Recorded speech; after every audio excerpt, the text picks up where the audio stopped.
দেখুন কি সুন্দর এখানে গেটটা করা হয়েছে, চন্দ্রযান 3 এর দিয়ে গেট করা হয়েছে। নপাড়া দাদাভাইয়ের সঙ্গ।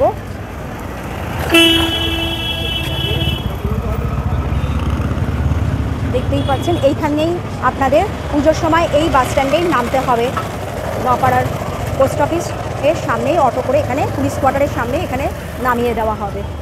দাদাভাইয়ের সঙ্গে মূল ভাবনার চিন্তা হচ্ছে প্রকৃতি, নেচারকেই এখানে তুলে ধরা হয়েছে। আর সঙ্গে বাউল সঙ্গীত, বাউলের এখানে বিভিন্ন গান কথা দিয়েই এখানে মণ্ডপসজ্জা রয়েছে এবং এখানে অঙ্কনও বিভিন্ন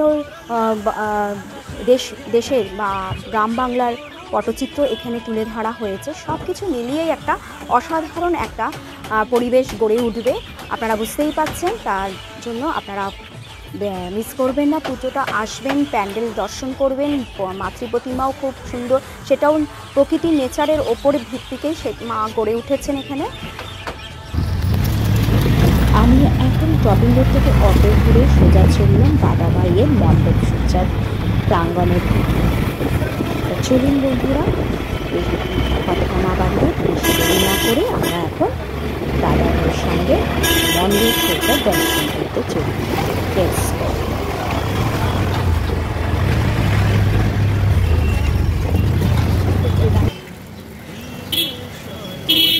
এই হলো দাদাভাই, নপাড়া দাদাভাইয়ের সঙ্গ। এখানে এখনও প্যান্ডেলের কাজ চলছে, লাইটিংয়ের কাজও চলছে। দেখতেই পাচ্ছেন এখানে অসাধারণভাবে কাজ হচ্ছে। সামনে মানে লোহার একটা খাঁচা টাইপের বসানো হচ্ছে।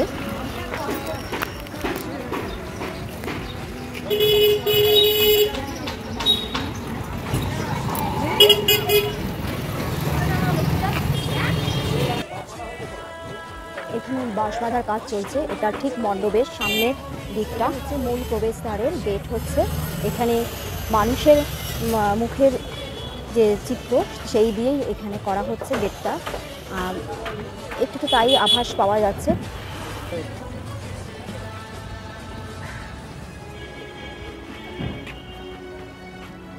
এখানে দেখুন কাঠ কেটে কাঠের যে মাথার শেষের দিক প্রথমের দিকে যে গোল গোল শেপ করে দেখুন কি সুন্দরভাবে এগুলো দিয়ে পুরো প্যান্ডেলে ঢোকার প্রবেশপথটা এই দিয়েই শুরু হচ্ছে। ভেতরটা মানে ঢোকার পথে এইভাবে পুরো কাঠের বন্ধুদের কাছে বিশেষ অনুরোধ, দাদাভাইয়ের সঙ্গ কেউ মিস করবেন না। বরানগরের একটা বিশেষ ভূমিকা নেয় প্রতি বছরই পুজোতে। তা এটা আমাদের বরানগরের মধ্যে 1 নম্বর বলাই চলে। আমাদের বরানগরে আরও বেশ কয়েকটি পুজো বেশ নামকরা ফেমাস এখানে পুজো হয় বরানগরে। যারা দূর দূরান্ত থেকে আসবেন অবশ্যই দাদাভাইয়ের সঙ্গে পুজো দেখতে মিস করবেন না। আর ফ্রেন্ডস, আপনাদের কাছে আরেকটা বিশেষ অনুরোধ, আপনারা সম্পূর্ণ ভিডিওটি দেখবেন প্লিজ, কেউ স্কিপ করে যাবেন না, তাহলে কিন্তু পুরো মিস করবেন। বন্ধুরা লাইক শেয়ার কমেন্টস অবশ্যই করবেন, এটাই আশা করি। আর নতুন বন্ধু যারা আছেন, যারা এখনও আমার চ্যানেলটিকে সাবস্ক্রাইব করেননি, তারা অবশ্যই আমার চ্যানেলটিকে সাবস্ক্রাইব করবেন, এটাই আমি আশা করছি আপনাদের কাছে। সার্কেলিং করে গেটের ওপরটা করেছে, মানে ভেতরে ঢোকার যে পথটা সেই পথের মাথার ওপরটাও কাঠের, প্রথমে লোহার যে রড থাকে সেই লোহার রডের মধ্যে কাঠের গোল করে সেট করে কেটে তার দিয়ে বেঁধে দেওয়া হয়েছে।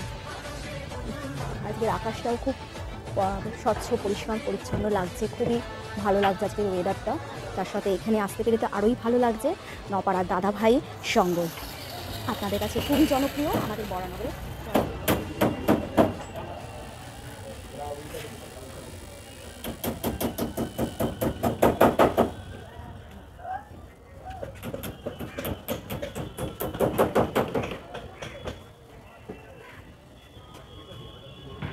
এখানে প্রদীপ দিয়ে থাকে করা হয়েছে।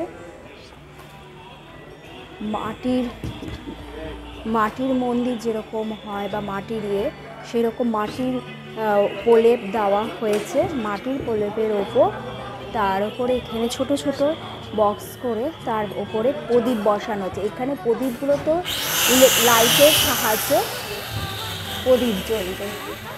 সম্পূর্ণ হচ্ছে প্লাইয়ের ওপরে করা হয়েছে। এটা বেশি কাঠ, প্লাই আর বাঁশের ওপরে করা হয়েছে। দেখুন ওপরটাও খুব সুন্দর লাগছে। এখানেও হয়তো কিছু বসবে।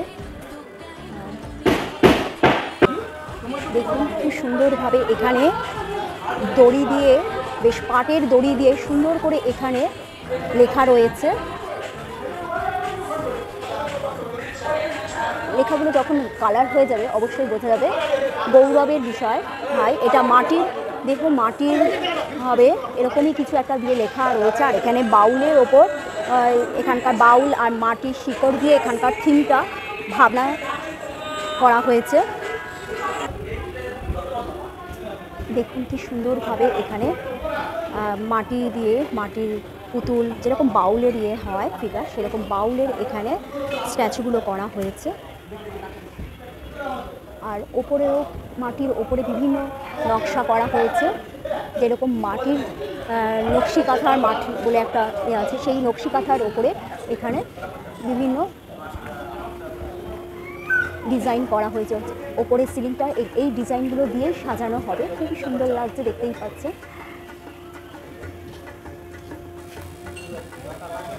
এখানেও সে গাছের মতো একটা বড়, তার মধ্যে মানুষের মুখে চিত্র, বাউলের যে বিভিন্ন রূপ থাকে সেই বাউলের রূপের ওপর এখানে করা হয়েছে।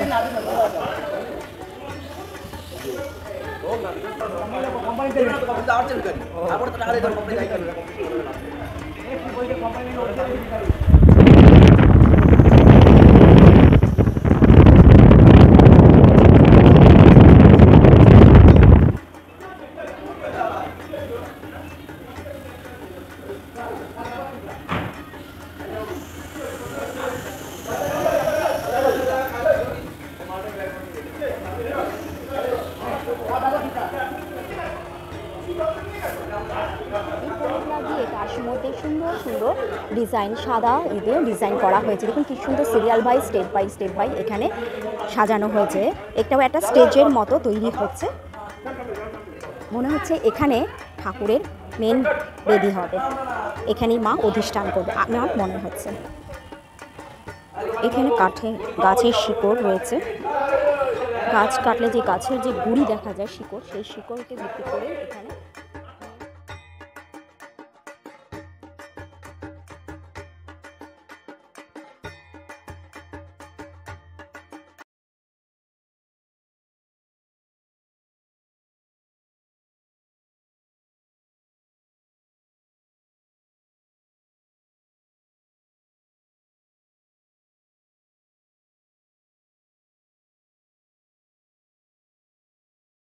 মহালয়ার দিন উদ্বোধন শুরু হবে।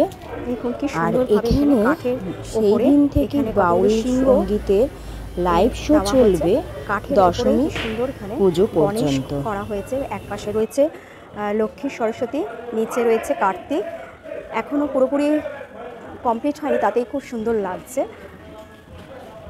আর ওপরের ইয়েতে দেখুন খুব সুন্দর ভাবে শিব পার্বতীর চিত্র রয়েছে, অসাধারণ লাগছে। যখন কমপ্লিট হয়ে যাবে আরো অসাধারণ লাগবে। না চিন্তা কিসের ওপরে আপনাদের থিমটা হচ্ছে? এই বছরে থিমের নাম হচ্ছে শেকড় দারু, অর্থাৎ একটা গাছের শেকড় যেমন সেই গাছটা যেরকমভাবে সমৃদ্ধ হবে তার উপর ডিপেন্ড করে যেমন গাছটা তেমনি আমাদের জীবনেরও রূপ বা শেকড় আছে, তার উপর ডিপেন্ড করে আমাদের জীবনটা কীরকমভাবে অতিবাহিত হবে। তো সেই শেকড়টা বা কোথায় পাবো আমরা? তো আমরা যদি দেখি আমাদের বাংলার একটা ফোক বিজ্ঞাপন বাউল, সেখানে সেই জীবন দর্শনটা পাওয়া যায় এবং এই জীবন দর্শন কিন্তু আমাদের বাংলার বেশ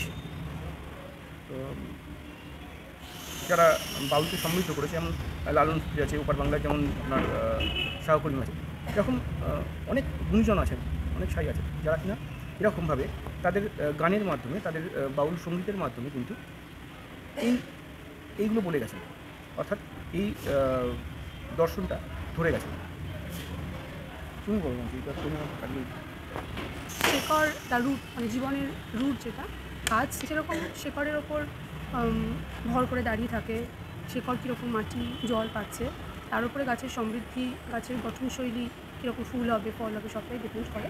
মানুষের জীবনের যে বেস, মানুষ যে দর্শনের উপর ভর করে তার জীবনযাপন করে, তার চিন্তা শক্তি, তার অন্যান্য মানুষের প্রতি তার দৃষ্টিশক্তি, সমস্ত জিনিস দেখার যে দৃষ্টিকোণ, সেটা কিন্তু আমাদের এই ছোটো থেকে বড় হয়ে ওঠা, যে আমরা ছোটো থেকে বড় হওয়ার এই সময়টাতে যে শিক্ষাগুলো পাই, সেই শিক্ষাগুলোই আমাদের সেই জিনিসগুলোকে তৈরি করতে, সেরকমভাবে চিন্তাভাবনা করতে সাহায্য করে। তো এই যে প্রিন্সিপালসগুলো মানুষের মধ্যে তৈরি হয়।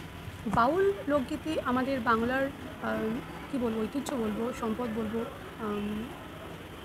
এই যে লোকগীতি, এই লোকগীতির মাধ্যমে আমাদের বাংলার যে বিখ্যাত সব অমূল্য মানে সাধুরা রয়েছে, বাউল সাধুরা রয়েছে, তারা এই লোকগীতির মাধ্যমে এই জীবন দর্শন আমাদেরকে দিয়ে গেছেন। তাদের গানে, তাদের সুরে, শুধু কথা বলবো না, কথা তো আছেই, কথাতে তো জীবন দর্শন প্রতিফলিত হয়, কিন্তু সুর, তাদের সুরেও এই যে বর্তমানে আমরা মিউজিক থেরাপি এত আলোড়ন ফেলে দিয়েছে। সেই মিউজিক থেরাপি কী, ওই সুর, যে টিউনগুলো আমাদের কানে আসে, একটা কিছু বিশেষ সময় কিছু বিশেষ টিউন আমাদেরকে আমাদের মানসিক জটিলতা থেকে বেরোতে সাহায্য করে। বাউল লোকগীতির মধ্যে এমন কিছু টিউন এই সাঁই গোসাইরা দিয়ে গেছেন, যেই টিউনগুলো শুনলে আমাদের মন শান্ত হয়। সমস্ত রকম জটিলতা, আমি আমাদের কবিগুরু রবীন্দ্রনাথ ঠাকুরের কথা বলবো। রবীন্দ্রনাথ ঠাকুরের যদি আমরা লেখা পড়ি, এমন কোনো মানসিক সমস্যা নেই, এমন কিছু জীবনের জটিলতা নেই যেটা কবিগুরুর গানে, কবিগুরুর লেখায় তার সমাধান নেই। বাউল লোকগীতি এই জন্যই হয়তো কবিগুরু বাউলের প্রতি এত ইন্টারেস্টেড হয়েছিলেন, বাউল নিয়ে এত পড়াশোনা, তার এত নাড়াচাড়া, প্রতিদিন তার মানে প্রতি সপ্তাহে তার বাড়িতে আসর বসতো, আলোচনা হতো, সেই জন্যই হয়তো। হ্যাঁ, এই জন্য আর বর্তমান এই বিশৃঙ্খল অবস্থায় মানুষের চিন্তা ভাবনা, মানুষ এত অস্থির হয়ে রয়েছে।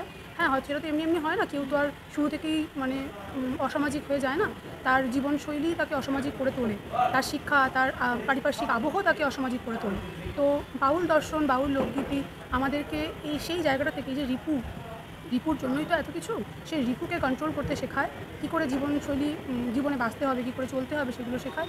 যদি আমরা বাউল দর্শনকে একটু আমাদের জীবনের মধ্যে ইমপ্লিফাই করি, মানে একটু জায়গা দিই, তাকে একটু আমাদের জীবনের মধ্যে একটা পার্ট করে নিই সারাদিনে, বা আমাদের চিন্তাভাবনার একটা অংশ করে নিই, তাহলে মনে হয় আমাদের জীবনটা একটু পাল্টে যাবে, মানুষের চিন্তাভাবনা একটু পাল্টে যাবে, মানুষের প্রতি যে এত হিংসা, সেটা হয়তো থাকবে না, অনেকটা শান্ত হবে। তো সেই জন্য এই পরিস্থিতিতে এই সাবজেক্টটা নিয়ে কাজ, এই যে আমাদের বাংলার এত বড় একটা সম্পদ আমাদের মধ্যেই রয়েছে, সেটাকে আমরা একটু সম্মান করি, ওই ধুলো মাখা মানুষগুলোকে একটু জায়গা দিই, তাদেরকে ভিক্ষুক, তাদেরকে ফকির তকমার থেকে বের করে তাদেরকে দার্শনিকের আখ্যা দিতেই পারি। হ্যাঁ, এরা তো সকলে গুরু, এদের জায়গাটা অনেক বড়, তাদেরকে আমরা অনেক ছোটো করে দেখি। সেই চিন্তাভাবনাটা মানুষের একটু বদলাক, সেই জন্য এখানে বাউল দর্শন নিয়ে কাজ হচ্ছে প্যান্ডেলের প্রতিটা জায়গায়। এবার দাদার কাছে একটু শুনে নাও প্যান্ডেলের কীভাবে এই কাজগুলো এক্সিকিউশন হচ্ছে, ও বলবে। যেহেতু শুনলেন এতক্ষণ, যেহেতু এটা বাউল নিয়ে কাজ হচ্ছে, সরি, আমরা জানি বাউল মানেই একদম মাটির সঙ্গে ওতপ্রোতভাবে জড়িত। তো বাউল মানেই মাটির কাছে, মাটির মানুষ, তাই জন্য আমরা উপকরণটা, এই প্যান্ডেলের যে উপকরণ বা থিমের উপকরণ হিসেবে আমরা মাটিকেই বেছে নিয়েছিলাম। তাই দেখবেন সমগ্র প্যান্ডেল শুধুমাত্র মাটি দিয়েই তৈরি, এবং প্যান্ডেলের প্রত্যেকটা কোণায় বাউলের যে তত্ত্ব বা বাউলের যে যেরকমভাবে বিশ্লেষণ করেছে বাউলকে, যে গান, প্রত্যেকটা গানগুলোতে যেরকমভাবে বিশ্লেষণ করা আছে, সেইগুলোকে প্রত্যেকটা কোণায় তুলে ধরা হয়েছে। এবং তার সঙ্গে যদি আমরা দেবী মূর্তিতে যাই, সেখানে যাই, তাহলে দেখতে পাবো যে দেবীও কিন্তু অদ্ভুতভাবে এখানে প্রকৃতির সঙ্গে যেন মিলেমিশে আছে। কারণ কি, আজকে বাউল মানেই তো প্রকৃতি, নেচারকেই বাউল হয়। তো আমরা ঠাকুরটাও কিন্তু যেটা করেছি, সেটা কিন্তু একদম নেচার থেকে নিয়ে করেছি। মানে ঠাকুরটাকে আমরা বলতে গেলে তৈরি করিনি, ঠাকুরটা সৃষ্টি হয়ে এসেছে। কারণ কি, দেখবেন এই ঠাকুরটা কিন্তু কোনো একদম শেপ দিয়ে কাঠ কেটে বা এরকমভাবে তৈরি করা না। এটা বহু বছর ধরে আপনার প্রায় 18-20 হাজার ফুট ওপর থেকে, পাহাড়ের ওপর থেকে তিস্তা নদীর মধ্যে সেই যে গাছগুলো পড়ে, সেই গাছগুলো বছরের পর বছর, 100 বছর 200 বছর ধরে ওই তিস্তা নদীর প্যাবেলসের মধ্যে ঘর্ষণ খেতে একটা শেপ নেয়। তো সেই শেপটাকেই আমরা আমাদের চোখে সেই শেপটাকেই ধরা পড়েছে, এবং সেটাকে নিয়ে আমরা ঠাকুরটাকে সৃষ্টি করেছি বলতে পারি। তো এখানেও কিন্তু নেচারের একটা প্রতিফলন দেখতে পাবো আমরা। তো সমগ্র প্যান্ডেলটাই বা থিমটাকে আপনারা দেখতে পাবেন, বাউলের যে জায়গা, একদম মাটির কাছের একদম নেচার, সব কিছু একদম ধরা দিয়েছে। এবং তার সঙ্গে সর্বোপরি ব্যাপার যে বাউল এখানে বাউল গান লাইভ হবে, 24 ঘন্টা আপনারা এখানে বাউল গান শুনতে পাবেন, এবং হ্যাঁ, প্রতিদিন শুনতে পাবেন। এবং ব্যাপারটা একটু অন্যভাবে হবে, যে প্রতিটা গান যখন তারা গাইবেন, প্রতিটা গানের যে চিত্র আছে, সেই চিত্রটা ধরা দেবে আমাদের কনসেপ্টের ডিজাইনের মাধ্যমে। সেই ডিজাইনের কাছে গিয়ে ওনারা সেই গানটা পরিবেশন করবেন। তো একটা অন্যরকম একটা অ্যাটমসফিয়ার বা আবহ ক্রিয়েট হবে। আর দিদির একটু পরিচয় পাবেন। হ্যাঁ, আমার নাম সন্দীপ মুখার্জি, ওর নাম তাপসী মুখার্জি। আমরা দুজনেই এই কাজটা করছি, মিলিত হয়ে এই কাজটা তো মিলিত হয়ে কাজটা করছি। তো আশা রাখবো যে আপনাদের এই কাজটা ভালো লাগবে, আপনারা আসুন দেখুন। আপনারাই তো 2022-এর সিলিকন দুর্গার হ্যাঁ, ভাবনা চিন্তাটা আপনাদের, সিলিকন দুর্গার ভাবনা চিন্তাটাও আমাদের ছিল 2022-এ।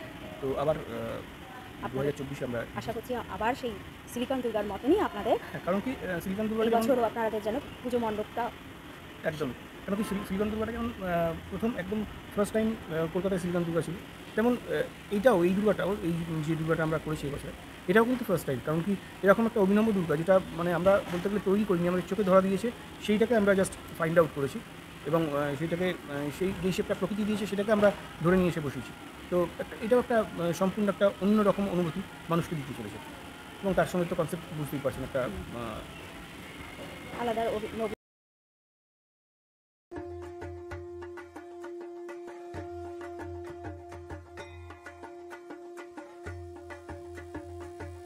এখন বন্ধুরা কি সুন্দর লাইটিংয়ে মানে সুন্দর সুন্দর ফুল দিয়ে ডেকোরেশন করা গেট এখানে লাগানো হয়েছে, লাইট জ্বলে আরও অসাধারণ পরিবেশটাকে গড়ে তুলবে।